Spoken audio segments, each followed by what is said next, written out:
welcome to Successfully Spiritual with me, Isabel Frank. We're here with Melissa Meade from Reiki Warrior Light. I say it right? Warrior of the Light. Warrior of the Light. Sorry. Okay, so Melissa is amazing. We had a fire ceremony a couple weeks ago. Yes. It was, I can't even put it into words. It was more powerful than I expected. Likewise, honestly. We were down it was such a beautiful experience. Right. We were down at Crown Point, and so we had all the elements. Mm-hmm. We had all the elements, and it definitely helped me a lot. And I got to meet Melissa, and I was just blown away by how amazing she is. So tell me a little bit about what you do. Okay.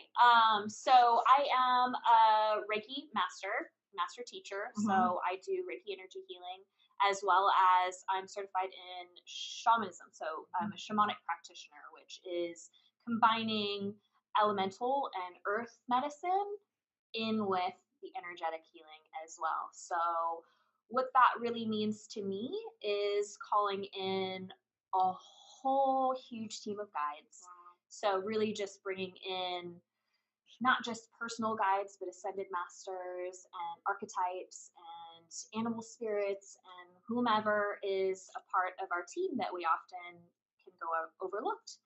Just brings them all into focus and allows for really, really deep healing from all angles, really. For me, it's about bringing in all the tools that we have available, and that's where elemental medicine and earth medicine, I think, is really important, because these are ready and available at all times and free.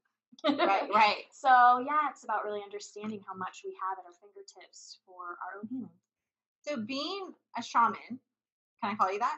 Shamanic practitioner. Okay. I think a shaman is just such a sacred term that I'm really sensitive because I don't know my whole bloodline. That's exactly why I was asking. Yeah. That's exactly what I was asking. So go ahead. You don't know your whole bloodline? I don't know my whole bloodline, and I know that there are some shamans who are born into it through their bloodline and through their indigenous culture.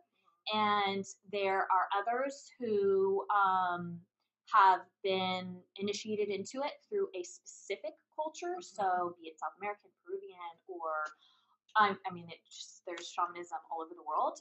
And my practice was taught to me through a teacher that was kind of a universal and primarily North American shamanism. So I consider myself a practitioner, but I'm really sensitive that there are those who have earned the term shaman in ways that I don't want to take that away from. Yeah, she's still amazing. But she's still amazing. What drove you? Like, what drove you to that practice? I would say it started with Reiki. Mm-hmm. It really started with dabbling in all sorts of different holistic modalities, and in my own healing, which any healer that you ever speak to, it starts with healing of self. Mm-hmm. And that opens these doors and awakenings and connects you to a lot of things that for me went misunderstood in my own life that were gifts and abilities. And through Reiki, I was put in contact with my shamanic teacher through just someone in the collective and in kind of this community. Mm-hmm. They had happened to mention that they were going to this shamanic training, and the word shaman has stood out to me for a very long time. It's just always been something that I aspired to as a healer. It resonated in your soul. It resonated in my soul more than just energetic fields, more than just one modality. Shamanism to me spoke of multiple tools, and that speaks to me and just as it in my soul. Right. And so when I heard that was something that you could be trained in, I had no idea that was a thing. Mm-hmm. I thought that this was truly something people are born into or go and live in tribes to become. Yeah. So it just blew my mind that was accessible to me. And I literally signed up that day for this training. I'm super intrigued by this because I'm a Reiki master yeah, Reiki master, that's it. I was going to say Reiki master teacher, like I'm not a Reiki master teacher. And my healings consist of so much more than just Reiki. And I have a hard time even describing what I do. And I've had that word, shamanism kind of thrown around before. And I have grown up with a lot of Native Americans around me and understanding that and knowing like, well, I'm not really like fully Native American. So where does that align? And so bringing that up was interesting because that's something that I don't think everybody understands and knows how that works. But I remember going like, well, I'm not fully that, but I understand where and trying to figure it out. So recently, right before I met you, I have a training I'm coming up in August for the celestial shaman. Anyways, so I'm really interested in it, and I love how you say the ties of different modalities because I didn't think about how the blending of modalities, that's what it's creating that in. I just thought like one thing. Yeah, so I mean, specifically, shamanism really relates to an altered state and connecting with our guides through a way of obtaining that altered state. Mm-hmm. So you are in a state or a realm that allows you access, conversation, vision. And for my training, it was through drumming. And through some trainings, that can be through hallucinogenics. Ayahuasca is very popular. Yeah. And so that is what you associate shamanism as. Right. There is a shaman that comes and they give you something that takes you to this altered state. And in many ways, that's the case. Mm-hmm. For me, drumming took us to this altered state that allowed us to disconnect and enter into other lower world, upper world, middle world, places that allow us to connect with guides in different ways and ask questions in different ways depending on the circumstance. So that is a huge part of shamanism.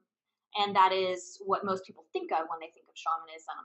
But it's so much more than that. It's an understanding that we are earth keepers. And shamans effectively are keepers of the earth. I love that. So going into an altered state is about creating balance here on earth.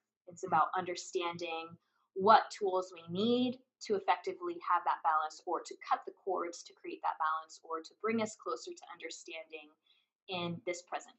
Right. We're created as these divine, amazing, magical beings, and there's so much more at our fingertips than just.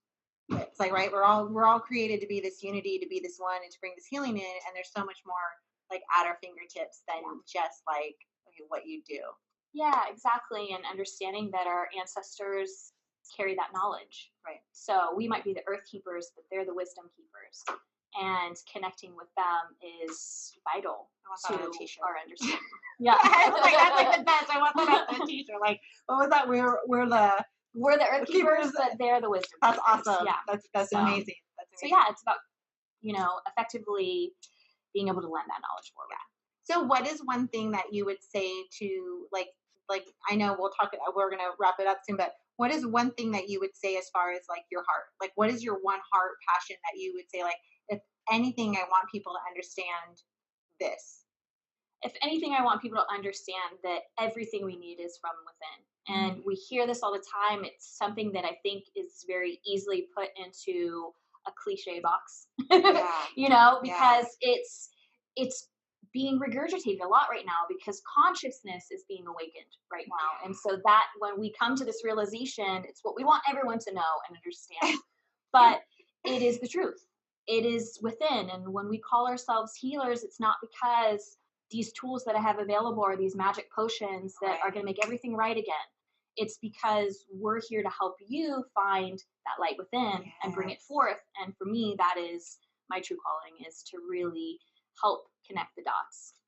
I love that. Like, I don't know, like, I know we haven't known each other very long, but that's exactly like what I'm always trying to get people like to understand. Like, you are so powerful. I mean, we are just, as humans, these divine beings, like, there's so much power within it, and to own that power and to find that truth that we've always been like looking for truth outside of ourselves, when like the whole time it's like, it's all wrapped up right there inside, ready for us to go. And we just have to acknowledge it. And yes, there's some healing that sometimes needs to be brought into it, right? Always. And it never stops. It never stops, right? You think you're like, I got it. You get a good week, and then you're like, back to it again.